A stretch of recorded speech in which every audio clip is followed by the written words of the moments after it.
반갑습니다. 기도를 주제로 한 지금 설교를 진행을 하고 있는데 한 3주 정도 이렇게 할까 했는데 조금 더 이렇게 하고자 합니다. 중요한 은혜의 수단이라고 생각이 돼서 그렇습니다. 은혜의 수단이라는 것은 제가 말씀을 드렸죠. 하나님께서 우리에게 은혜를 주시는데 그냥 우리가 아무것도 하지 않고 가만히 있어도 그냥 은혜를 부어주시는 것이 아니라 어떤 수단들에 참여하고 사용할 때 그걸 통해서 은혜를 공급해 주시는 것이거든요.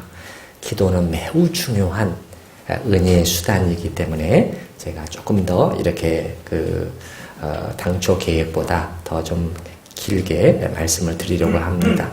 오늘은 크게 세 가지 포인트. 하나는 인내로 드리는 기도에 대해서, 두 번째는 기도의 습관에 대해서, 세 번째는 우리의 기도 속에 포함되어야 할 요소들에는 어떤 것이 있는가 하는 것을 말씀을 드리려고 합니다.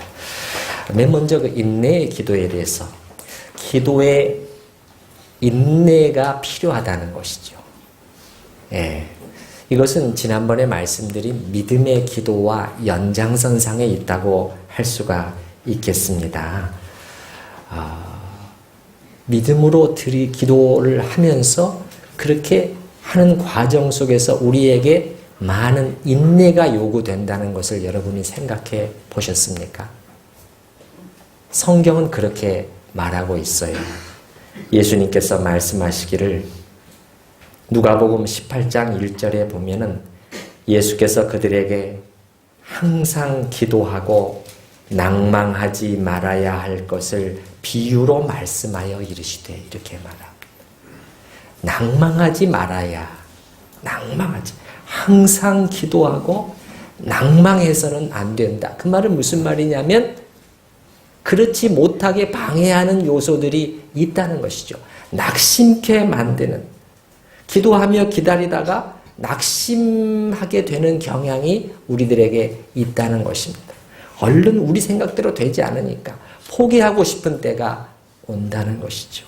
이 기도를 과연 하나님이 듣고 계시는 것인가? 다 소용없는 거 아닌가?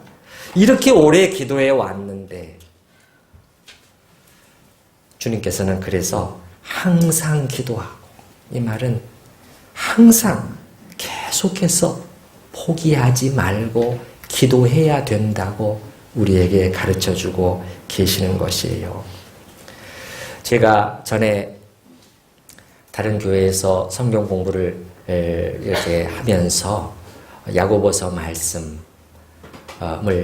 인용하면서 말이죠. 너희가 얻지 못함은 구하지 아니하며 구하여도 받지 못함은 정욕으로 쓰려고 잘못 구함이라, 이렇게 가르쳤을 때 한 자매님이 질문을 했어요. 목사님, 정욕으로 구하지 않았는데도 기도가 응답되지 않는 이유는 무엇입니까? 이렇게 질문을 했어요. 저는 그에 대한 답이 오늘 이 인내의 기도로 답을 할 수 있지 않을까 생각이 됩니다. 이와 관련해서는 지난주에 잠깐 언급했던 기도의 사람, 독일의 조지 밀러의 기도 생활을 소개해드리고 싶습니다. 이분 또한 참 기도를 믿었던 한 분인데요.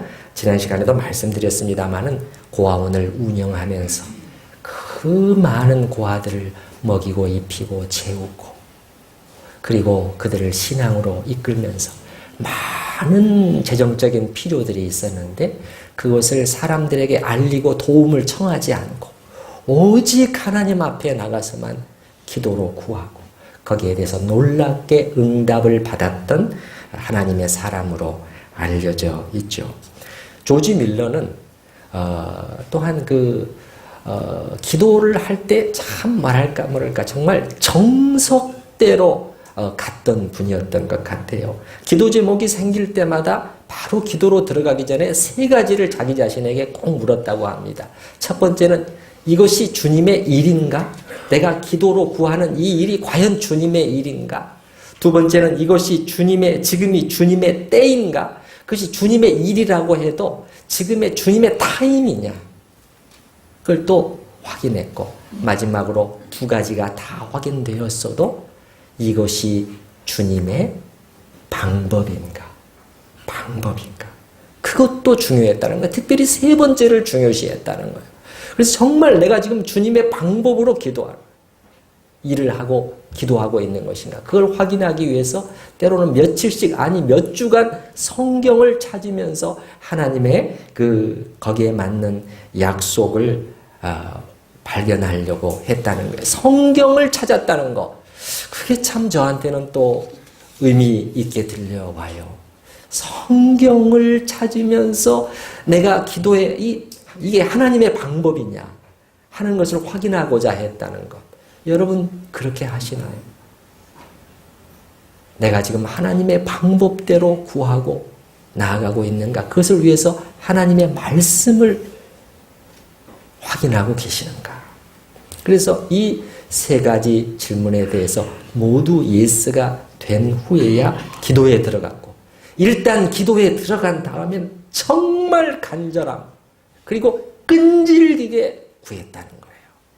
그래서 그분이 말하기를 그렇게 기도할 때는 기도에 들어간다면 절대 포기하지 말라는 거예요. 그분의 말을 제가 좀 읽어드려 볼게요.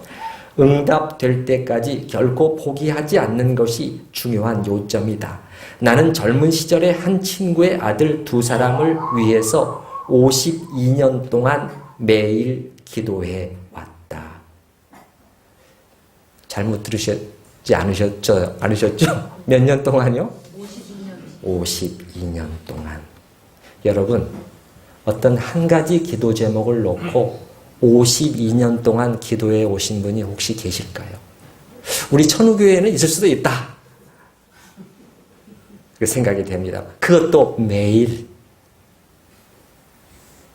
그들은 아직도 믿지 않고 있다. 세상에. 그러나 그들은 언젠가 구원받을 것이다.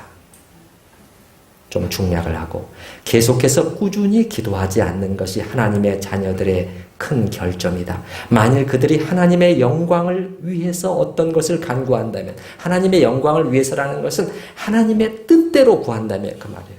그것을 받을 때까지 기도해야 한다. 이 말은 인내로 포기하지 말아야 된다는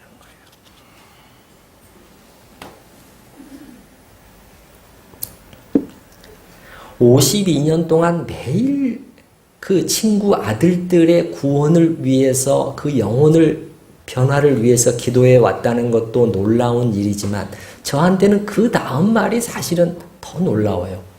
무슨 말이죠? 그들은 언젠가 구원받을 것이다. 믿음 가운데 끈질기게 들어졌던 그의 기도는 이러한 확신을 낳기에 이르렀지 않았나 생각을 해보는 것이죠. 그게 무슨 말이죠? 그들은 언젠가 구원받을 것이다. 그게 무슨 말이에요? 내가 죽은 후에라도 내 눈으로 그것을 보지 못할지 모르지만 그들은 구원받을 거라는 거예요. 그런 표현 아닙니까? 이것은 기계적인 확신과는 다릅니다. 내가 이렇게 많이 기도를 했기 때문에 응답이 될 것이다. 그것과는 다른 것 같아요. 이론으로 설명될 수 있는 것은 아니죠. 이렇게 기도하는 사람에게 하나님께서 무언가, 성령께서 이제 너의 기도가 들으신 바 되었다 하는 어떠한 그 비밀한 음성 같은 게 들리지 않나 싶어요. 이건 신비현상으로서의 음성을 말하는 것이 아닙니다. 성령께서 깊은 그의 심령 속에 주시는 확신이죠.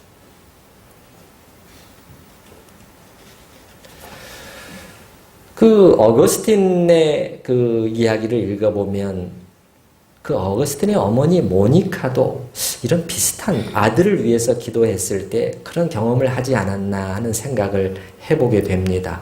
어거스틴이라는 이 위대한 하나님의 사람의 뒤에 그를 위해서 그렇게 기도했던 어머니 모니카가 있었다는 사실은 우리가 잘 알고 있죠. 그런데 어거스틴이 32살에 회심을 했어요. 그 긴 방황의 기간을 거쳐서요. 근데 어머니 모니카는 그 다음 해 세상을 떠났습니다. 그래서 어거스틴의 그 유명한 참회록을 읽어보게 되면 그 어머니에 대한 그 사모함이 많이 배어져 있어요. 특별히 자기 자신을 위해서 그토록 기도했던 어머니가 자신이 회심한 후에 그 주님 안에서의 그 기쁨을 같이 아들과 함께 오래 누리지 못하고 빨리 돌아가신 것에 대한 안타까움과 슬픔이 많이 이렇게 나타나 있는데, 저는 생각을 해보는 것이죠. 그 모니카는 그 회심한 후에는 아들을 1년 정도밖에 보지 못하고 세상을 떠났는데, 그 하나님께서 그녀의 기도를 들으셨던 것, 그 기도 응답의 시점은 과연 언제였을까를 생각을 해보게 되는 거죠. 사실 그 이전에 어거스틴이 만이교에 빠지기도 하고 또 다시 방탕한 생활로 돌아가기도 하고, 그렇게 하면서 엄마의 기도가 전혀 응답되지 않는 것처럼 보였을 그 순간에도 무언가 모니카의 그 간절한 기도가 하나님의 보좌를 움직이기 시작했던 어느 시점이 있지 않았을까요? 그리고 그때부터 하나님은 이미 이 어거스틴의 구원을 위해서 일하시기 시작하지 않으셨을까요? 그러니까 무슨 말인가 하냐면, 하나님의 시계 속에서는 그보다 그 훨씬 전에 기도 응답이 되었다고도 말할 수 있지 않느냐 하는 것이죠. 누가복음 18장 1절, 아까 제가 읽어드렸던 말씀, 항상 기도하고, 따라서 한번 해보십시다. 항상 기도하고 낭망치 말아야. 낙심되는, 포기하고픈 순간이 있다는 것입니다. 조지 밀러도 그렇고 모니카도 그렇고 왜 그러한 순간들이 없었겠어요? 우리가 기도 응답의 시점을 우리 인간의 시계로만 측정한다면 낙심할 수가 있겠죠. 그러나 하나님의 시계에 있어서는 다를 수도 있다는 것을 기억하시라는 거예요.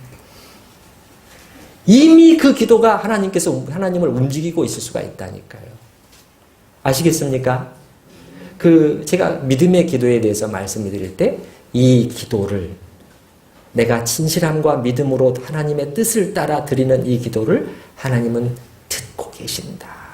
두 번째는 이 기도가 반드시 무언가 변화시키는 역사를 일으킨다. 제가 그렇게 말씀을 드렸잖아요.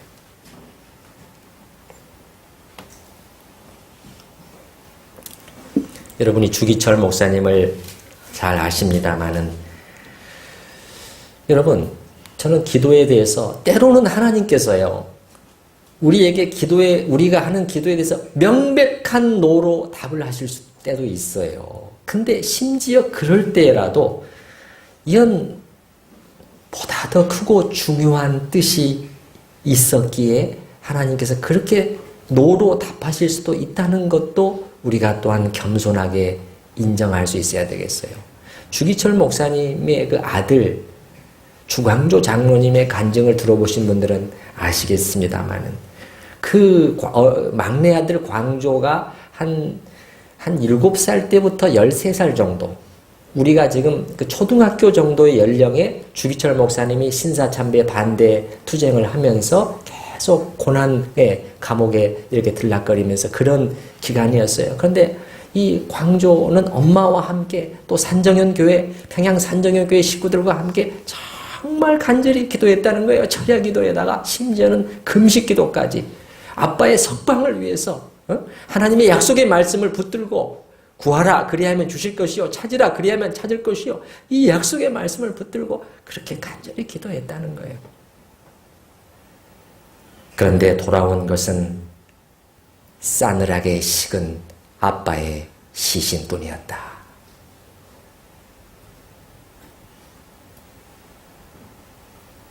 이제는 하나님을 원망하기 시작하고, 아빠도 싫어졌다는 거예요. 아빠도 싫어졌다는 거예요.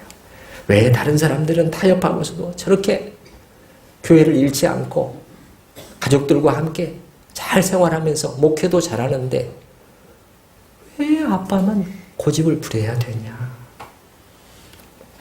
참으로 오랜 시간이 지나서야 이 질문에 대한 답을 찾을 수 있었다고 말합니다.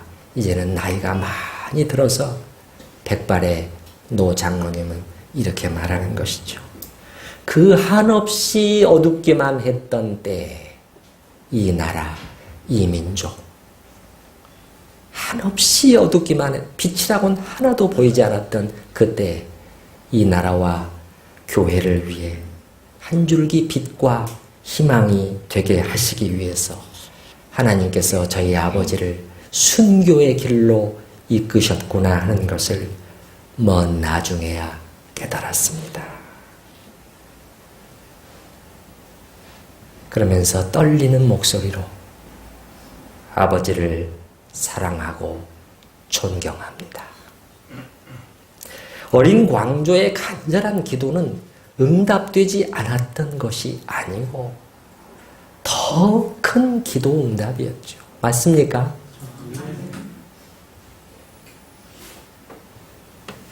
어떤 부분은 우리가 하늘나라에 가서야 알 수 있는 부분도 저는 있다고 생각을 해요.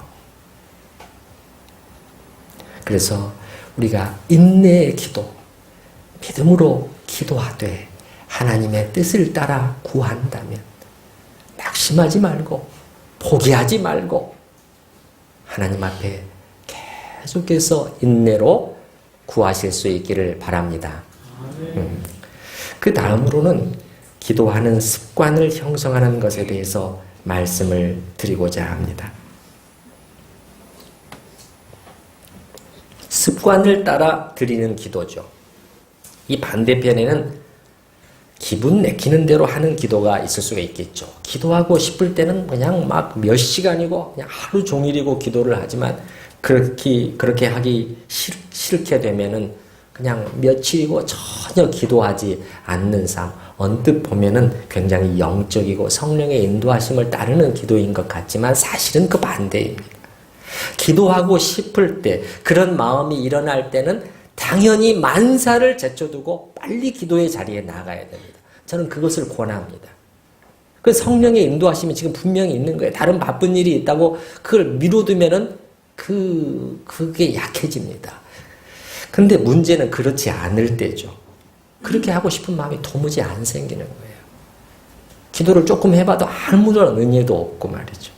그것도 그냥 하루 이틀도 아니고 며칠, 일주일, 열흘, 한 달 전혀 기도하고 싶은 마음이 안 생기는 거예요. 그때 어떻게 해야 되죠? 기도해야 합니까? 기도하지 말아야 됩니까? 기도해야 한다는 거예요. 기도하기 싫어. 조금 전에 인용한 조지 밀러의 말을 다시 인용해 볼게요. 말씀을 읽고 기도하는 가운데 기쁨이 없을 때 성경이죠. 말씀을 읽고 기도하는 가운데 기쁨이 없을 때 포기하도록 만드는 것은 사탄의 흔한 유혹이다. 말씀이 즐거움으로 다가오지 않을 때는 성경 읽기가 소용없는 일이라고 속이고 기도하고자 하는 마음이 들지 않을 때는 기도하는 것이 헛되다고 속이는 것이다.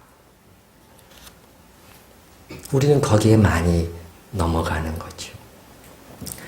그래서 기도하고자 하는 마음이 별로 내키지 않고 기도를 해도 무언가 집중이 잘 안 되고 이렇게 할 때도 기도를 해야 합니다. 다른 말로 하면 기도의 습관이 형성되어야 된다는 거예요.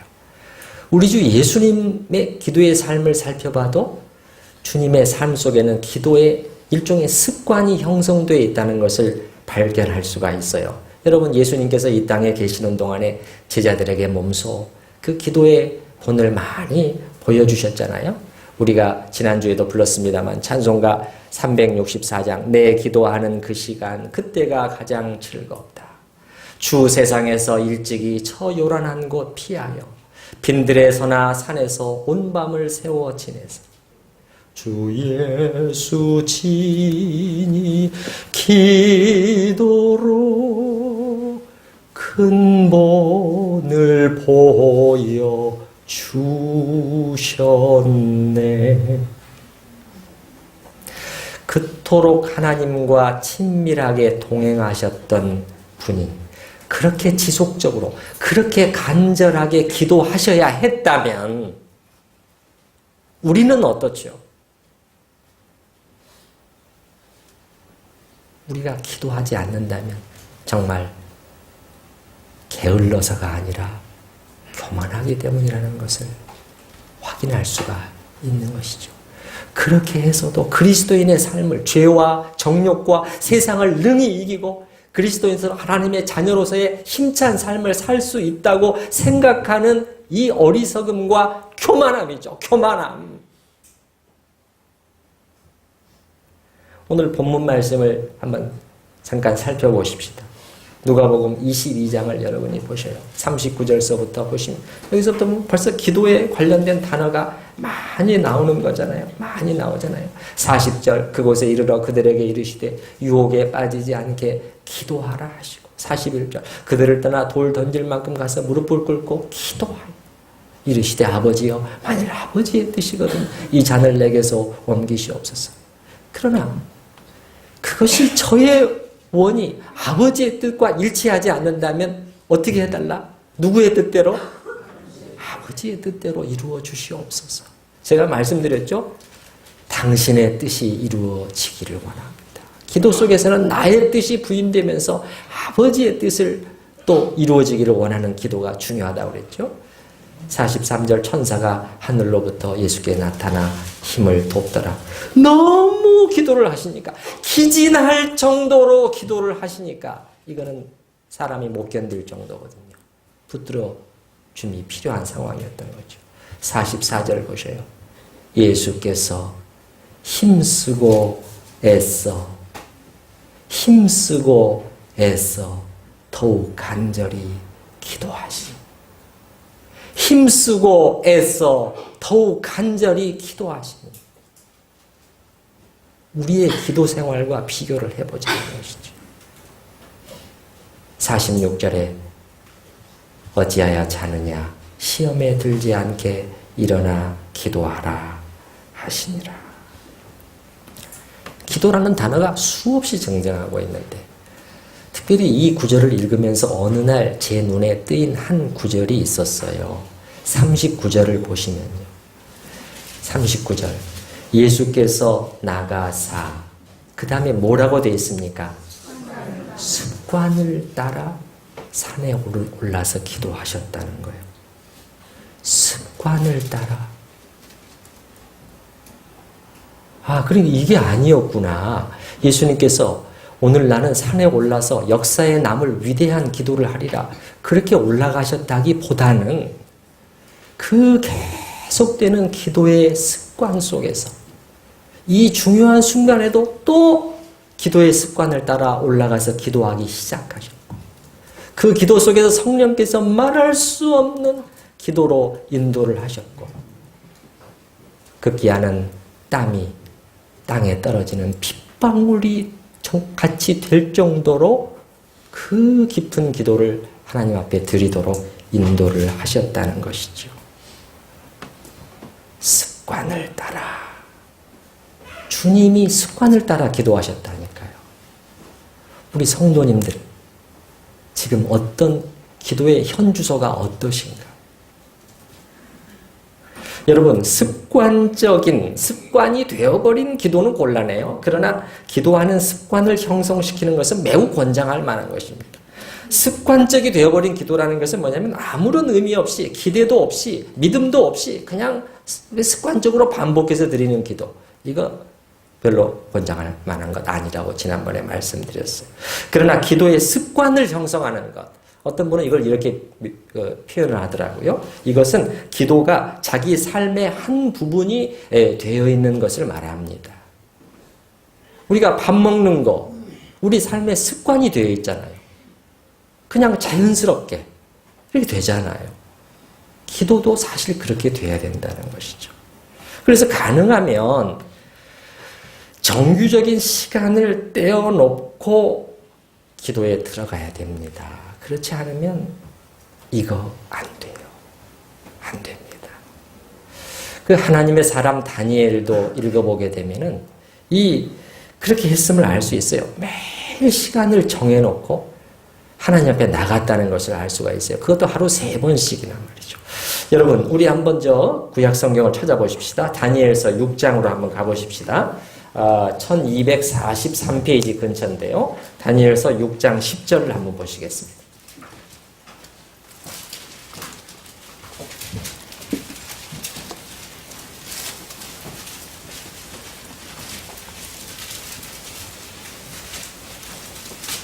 다니엘서 6장 10절에 보시게 되면 지금 큰 일이 떨어졌습니다. 지금. 다니엘서 6장 10절.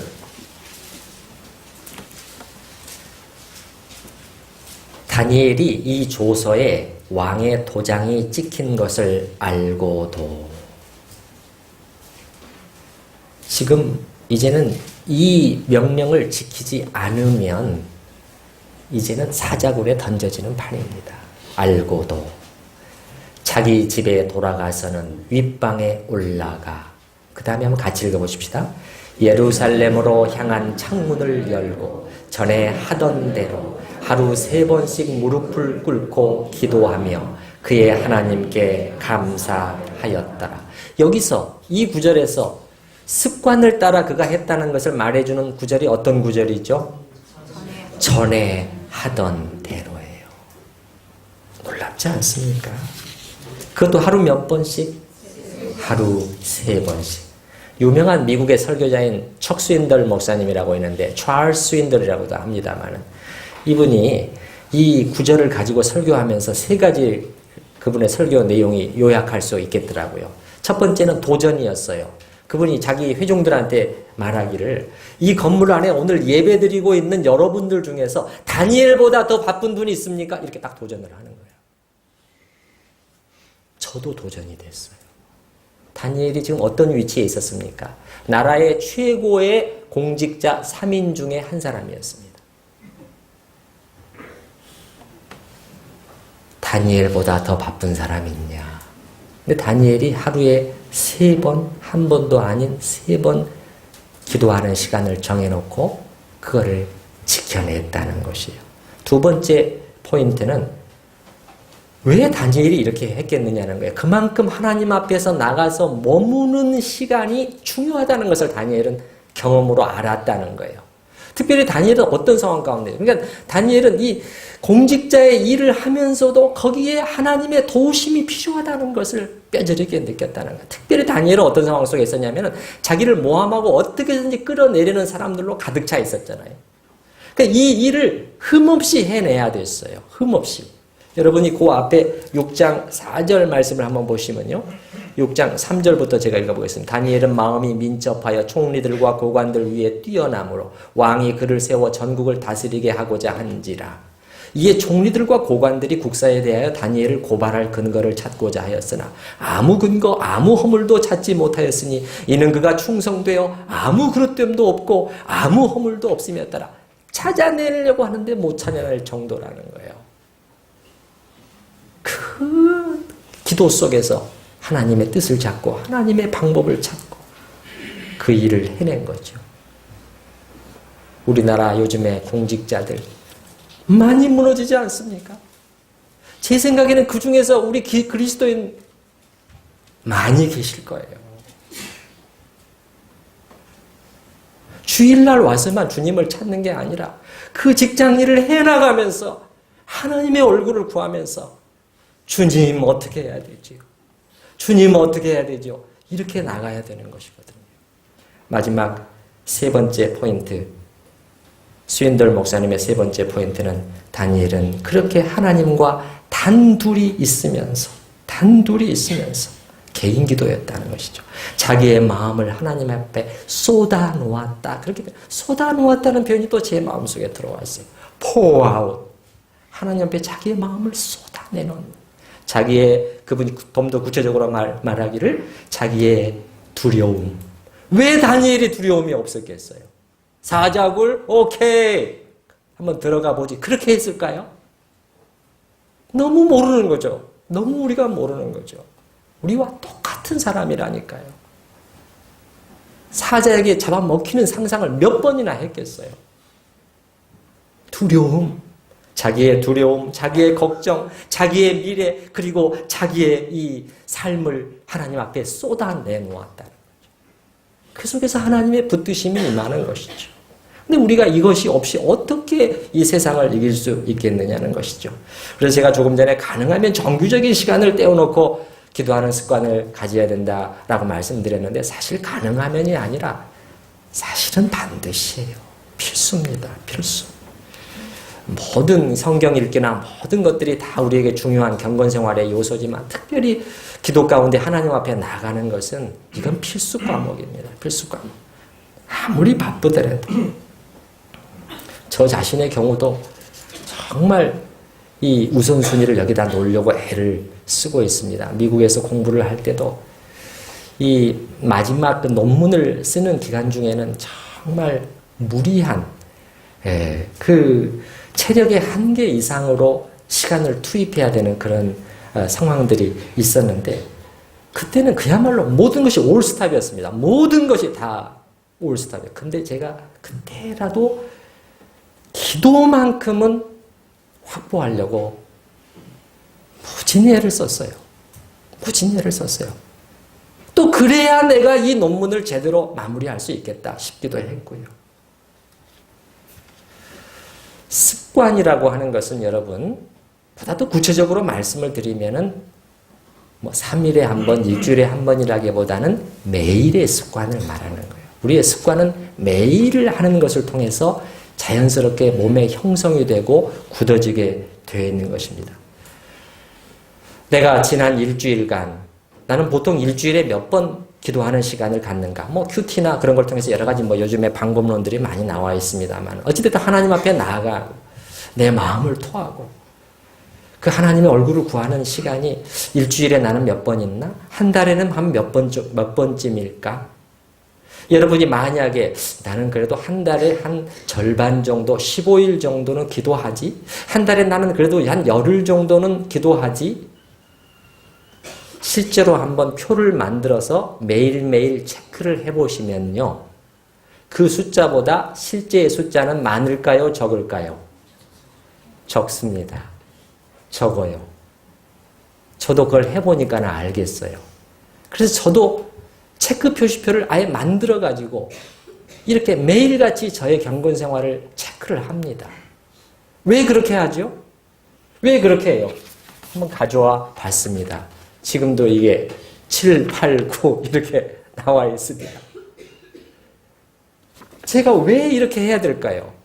이렇게 오랜 시간을 주님 앞에서 제가 몸부림쳐도 우리의 육신은 끊임없이 다른 쪽으로 가게 돼 있거든요. 쳐서 복종시키지 않으면 절대 자연스럽게 기도의 자리로는 가지 않아요. 그러니까 때로는 막 기도 시간 30분 정도 1시간 앉아 있어도 멍할 때도 있어요. 그래도 기도의 시간에 계속해서 반복적으로 나가는 것이죠. 그런 가운데서 하나님이 하시는 일이 있거든요.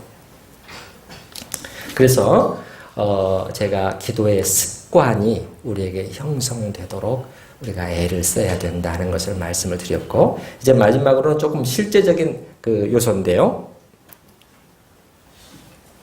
우리의 기도에는 어떤 요소들이 포함되면 좋은가 하는 것인데 균형 있는 기도 생활을 하기 위해서는 흔히 4가지 요소가 골고루 이렇게 기도 속에 들어가 있으면 좋다고 얘기합니다. 찬양, 감사, 그리고 회개, 또 자백이죠. 자백, 그 다음에 간구. 찬양이라는 것은 하나님이 어떠신 분인가에 대해서 내가 많은 묘사를 그 속에서 하면서 하나님을 높이는 것을 말하고, 감사라는 것은 하나님께서 해주신 일을 찾아보고 베푸신 은혜를 찾아내서 그걸 하나님께 감사하는 것이죠. 여러분, 자녀가 말이죠, 부모에게 많은 것들을 받았으면서도 감사는 하나도 없고 그저 그냥 못해준 것만 찾아내서 서운하고 불평만 하고 있다면 참 부모의 마음이 어떻겠어요. 나는 왜 해외여행 안 보내주는 거야? 왜 이런 식으로 못해준 것만 그렇게 따진다면 얼마나 어리석은 자녀이겠어요. 우리도 마찬가지죠. 감사의 제목들을 찾아서 하나님께 감사를 드리고, 그 다음에 자백은 자신의 죄에 대한 자백과 털어놓음과 회개가 있어요. 돌이킴이 있어야 되겠고, 마지막으로 간구는 자신과 다른 사람들의 필요를 위해서 기도하는 것이죠. 순서를 어떻게 하는 것이 좋습니까? 했을 때, 개인 기도를 할 때는 제가 볼 때는 너무 순서에 얽매이지 않으셔도 좋다고 생각을 해요. 지금 때로는 내 상황이 너무 절박한 경우들이 있어요. 그때는 내가 찬양과 감사를 먼저 해야 되는데 꼭 그렇게 하실 필요는 없고, 이 자기의 상황을 하나님께 토하고 그 도움을 청하는 기도가 먼저 올 수 있다고 생각합니다. 괜찮아요. 그렇게 기도하셔도 죄책감을 느끼실 필요가 없습니다.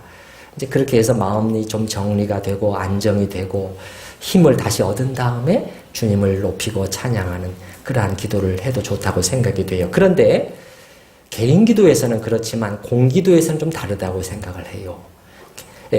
공기도가 있고 사기도가 있죠. 사기도는 개인 기도를 말해요. 공기도는 공적인 기도죠. 여러 사람들 앞에서 하는 기도에서는 다르다고 생각해요. 그럴 때는 우리들에 대해서 얘기해. 사람에 대해서 우리의 필요를 구하고 그런 것보다도 그 하나님에 대해서 먼저 그리고 많이 우리가 기도할 수 있는 것이 좋다고 생각을 해요. 특히 예배의 자리에서는 더욱 그렇고요. 예배의 자리에서 기도할 때는 더욱 그렇고요. 여러분, 제가 예배에 대해서 오랫동안 그 6주인가에 걸쳐서 그 말씀을 드렸잖아요. 그러면서 제가 그 본질을 3가지 요소로 압축해서 말씀을 드렸죠. 혹시 기억을 하고 계실까요? 놓지 마, 제가 말씀드렸죠. 놓치지 말라고. 높초마, 이렇게 말씀드리죠. 뭐죠? 높임, 초점, 만남. 예배라는 것은 하나님을 높이고 하나님께 초점을 맞추고 하나님을 사모하며 찾으며 만나는 자리입니다. 왜 그렇게 해야 되죠? 네. 우리는 일주일 내내 우리와 우리 가정, 우리에게 모든 관심이 집중되어 있었습니다. 예배 1시간만이라도 다시 우리의 시선을 우리 구원의 하나님께 돌려서 마치 무대의 스포트라이트가 한 무희에게 집중되는 것처럼 우리 구원의 하나님께 집중하여 감사하고 찬양하며 하나님을 높이고 그런 가운데서 하나님을 만나는 자리가 예배의 자리라고 그랬죠.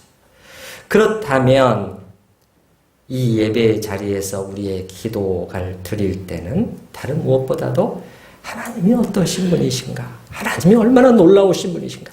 얼마나 은혜로우신 분이신가? 그런 기도의 내용이 훨씬 많아야 된다고 생각을 해요. 여러분, 다니엘서 6장 10절 말씀 다시 한번 보실래요? 다시 한번.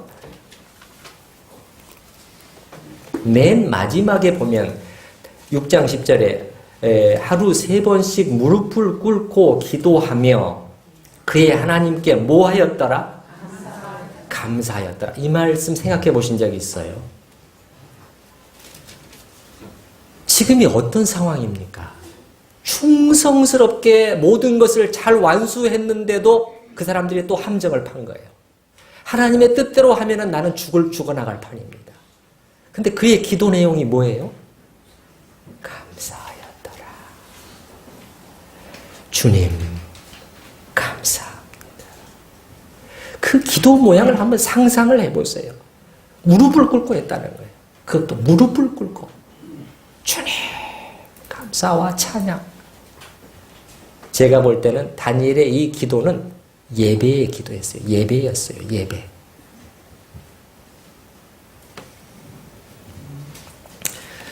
어떤 교회에 이렇게 설교하러 가다 보면은 때로는 그 장로님들이나 이렇게 주일 대표 기도를 할 때 많은 내용이 교회의 이런 행사, 막 저런 계획, 그런 것들이 나열되는 그런 경향이 있어요. 그래서 마치 잘못 들으면은 이거 하나님께 교회의 광고사항을 말씀드리는 것 같아요. 그런 생각이 들 정도로 말이죠. 잘못하면 이렇게 되는 거예요. 이런 식의 기도가 될 수 있는 거죠. 주님, 이거 우리가 하기로 했습니다. 또 저거 계획하고 있어요. 도와주실 거죠? 도와주셔야 됩니다. 라는 그런 기도가 될 수가 있는데 예배 자리, 특히 주일 대예배 중에는요. 주님, 그런 것보다는 인격이신 하나님이에요. 하나님은 인격이십니다, 여러분. 인격이세요. 우리의 기도를 들으시고 반응하시는 분이십니다.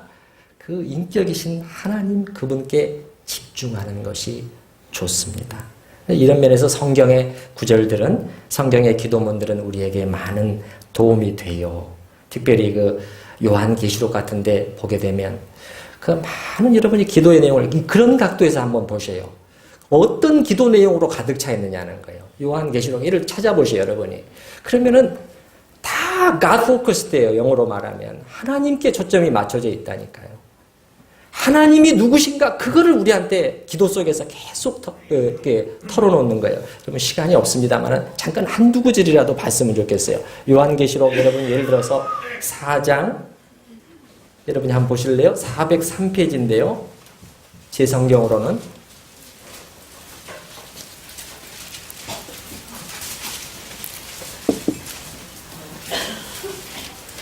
요한계시록 여러분이 4장 8절서부터 11절까지 기도문들이 나오는데 한번 보셔요. 4장 8절 밑에도 있고 또 11절에도 나오죠. 11절에도 보면 우리 주 하나님이여 영광과 존귀와 권능을 받으시는 것이 합당하십니다. 이유는 주께서 만물을 지으신지라 만물이 주의 뜻대로 있었고 또 지으심을 받았나이다. 창조주 하나님을 노래를 하고요. 그 다음에 또 5장 9절서부터 보시게 되면 구속주 하나님을 또 여러 가지로 또 묘사를 하고 있잖아요. 12절 보셔요. 11절에 보면은 많은 천사들이 어떻게 기도하는 걸 보셔요. 만만이요 천천히 그 천사들이 12절 보면은 큰 음성으로 기도하되 죽임을 당하신 어린 양은 능력과 부와 지혜와 힘과 존귀와 영광과 찬송을 받으시기에 합당하다. 이게 지금 수사로 하는 게 아니란 말이에요. 이거야말로 우리가 예배 중에 기도해야 될 내용이라는 것이죠. 13절에도 보면은 이제는 모든 피조물이 그렇게 기도를 했다는 거예요. 하늘 위에와 땅 위에와 땅 아래와 바다 위에와 또 그 가운데 모든 피조물이 이르되 같이 한번 읽어보십시다. 보좌에 앉으신 이와 어린 양에게 찬송과 존귀와 영광과 권능을 세세토록 돌릴지어다. 우리 찬양대가 맨 처음에 묵도송으로 시작할 때 요즘 그렇게 하고 있죠. 14절 내 생물이 이르되 아멘 하고 장로들은 엎드려 경배하더라. 그 외에 여러분이 7장 적어놓으실 수 있으면 그냥 적어놓으셔요. 그냥 펜이 있으신 분들은 7장 찾아보실 시간이 없습니다. 7장 9절에서 12절 15장 2절에서 4절 19장 4절에서 6절 이 기도문들 다 찾아보세요. 여러분. 하나님을 얘기하고 있단 말이에요. 우리의 예배 중에서도 많은 내용들이 제 생각에는요.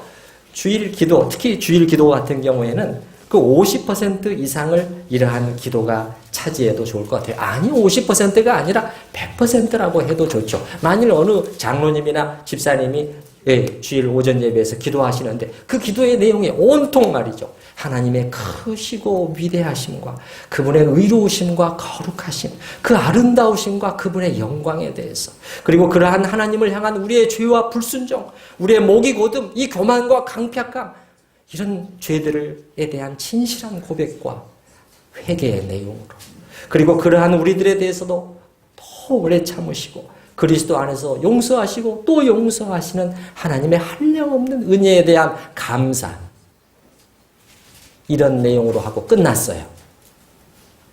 다른 기도 제목은 아무것도 없었어요. 문제가 있을까요? 없습니다. 없어요. 왜냐하면 예배의 자리니까 그런 거예요. 예배의 자리니까. 특히 주일 대예배의 자리니까 그러는 것이죠.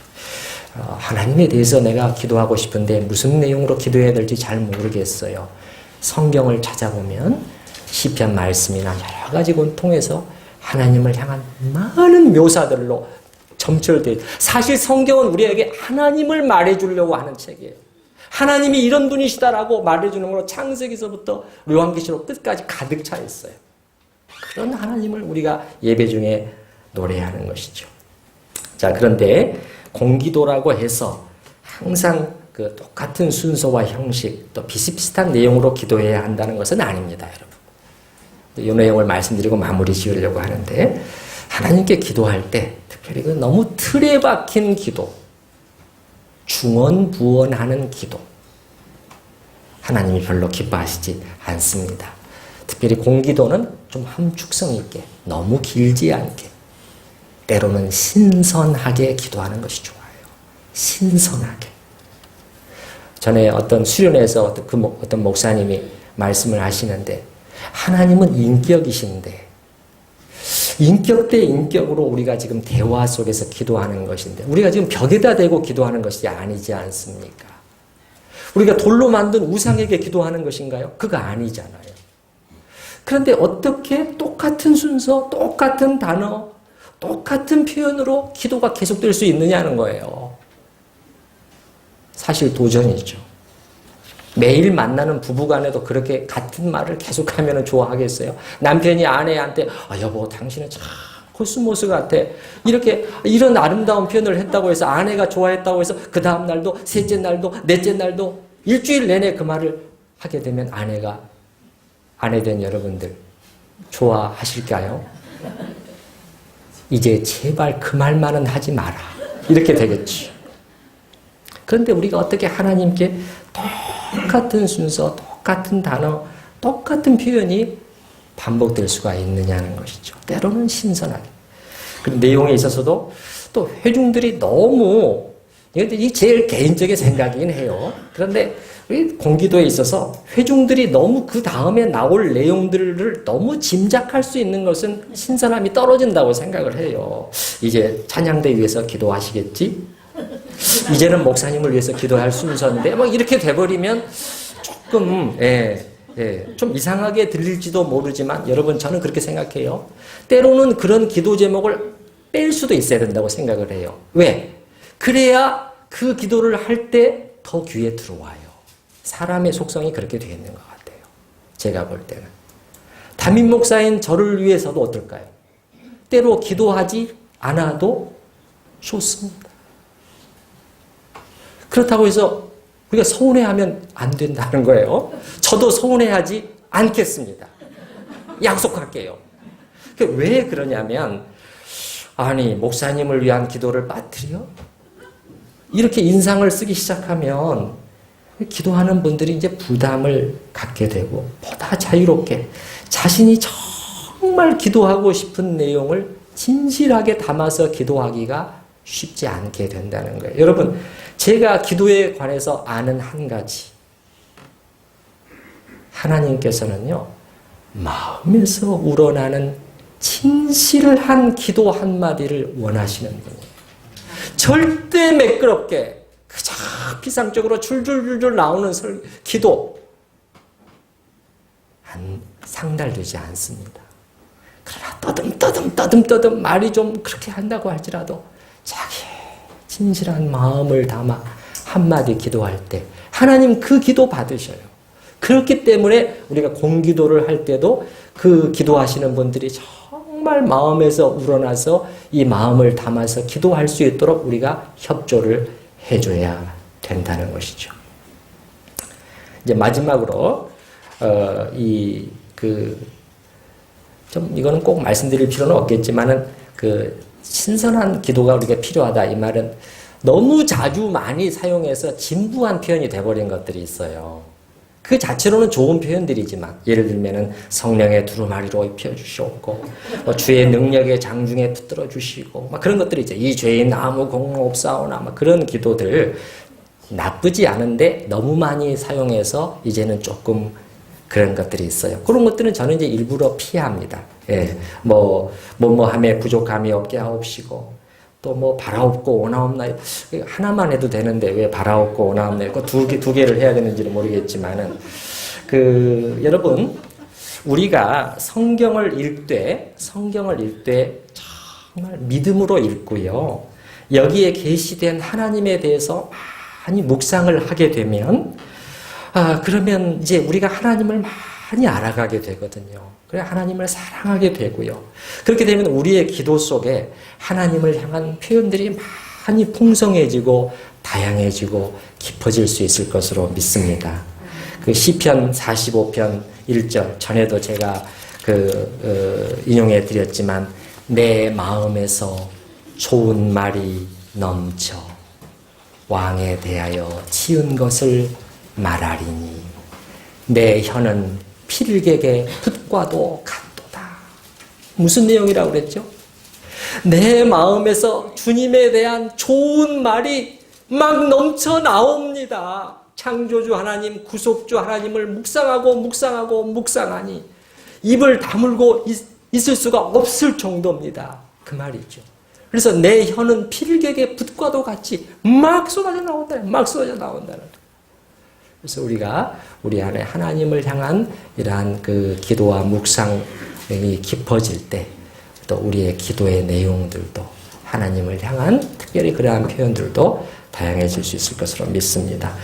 자, 이제 우리가 같이 좀 들으신 내용을 생각하면서 기도하실 때 오늘 그 인내의 기도에 대해서 말씀을 드렸는데 내가 그동안에 너무 빨리 포기하고 접어버린 그런 기도의 내용은 없었는지 돌아보실 수 있기를 바랍니다. 주님께서는 낭망해서는 안 된다. 그게 하나님의 뜻이고 하나님의 영광을 위해서 구하는 것이라면, 그 영혼의 구원을 위해서 구하는 것이라면 포기해서는 안 된다. 하나님께서. 그럼 하나님의 시간이 있다. 우리가 그런 부분을 하나님 앞에 또 돌이키는 그러한 기도가 이 시간에 좀 필요하겠고, 또 기도의 습관과 훈련이 필요하다고 했습니다.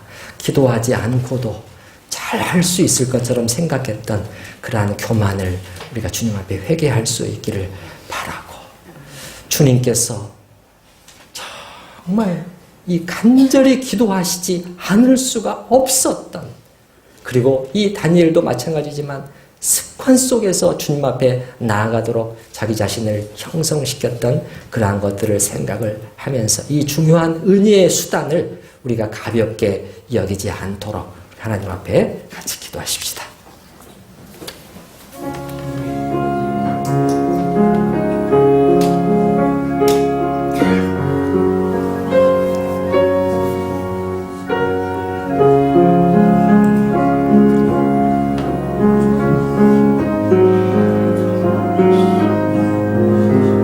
아버지 하나님, 아버지 하나님,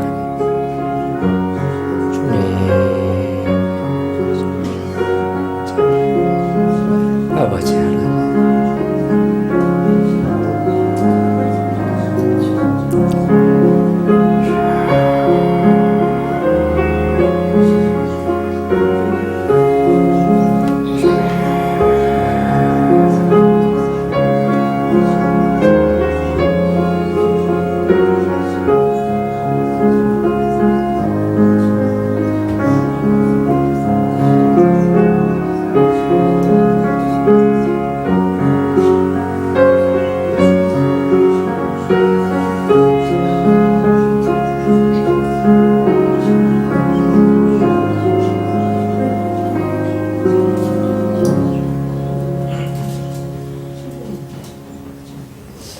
예수께서 힘쓰고 애써 더욱 간절히 기도하시니,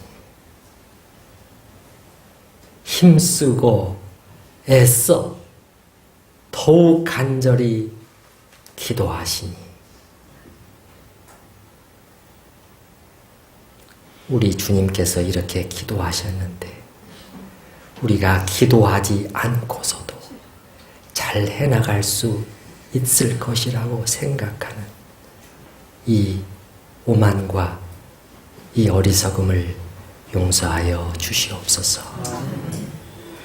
우리가 다 할 수 없지만 하나님께서는 기도라는 은혜의 수단을 제정하시고 당신의 자녀들로 하여금 기도의 자리로 나오도록 명령하시고 부르셨습니다.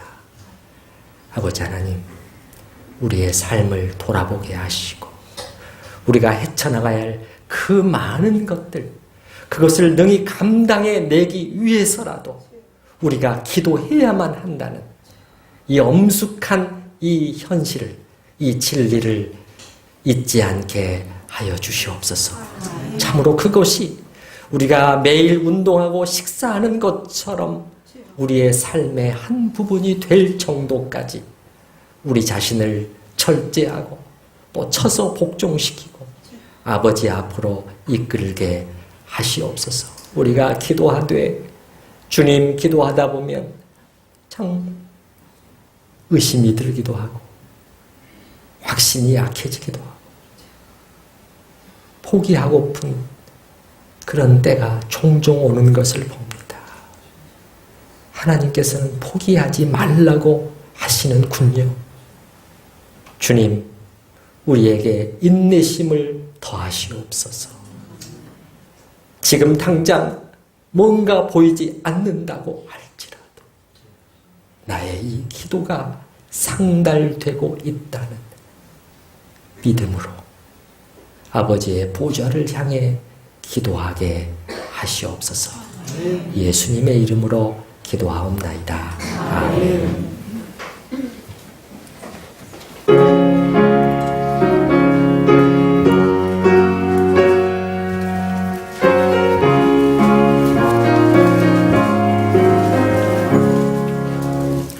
예수가 거느리신 줄 걷고 평안하구나.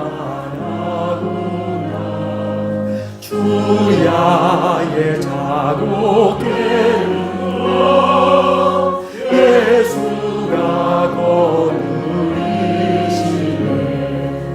주날 항상 돌보시고 날 친히 거느리시네. 주날 항상 돌보시고 날 친히 거느리시네. 때때로 괴로움 당하며 때때로 기쁨 누리네. 품바둠에 지키시고 영원히 인도하시네. 주날 항상 돌보시고 날 친히 거느리시네. 주날 항상 돌보시고 날 친히 거느리시네. 4절 이 세상 이별할 때에 마귀의 권세 이기네. 천국에 가는 그 길로 예수가 거느리시네. 주날 항상 돌보시고 날 친히 거느리시네. 주날 항상 돌보시고 날 친히 거느리시네.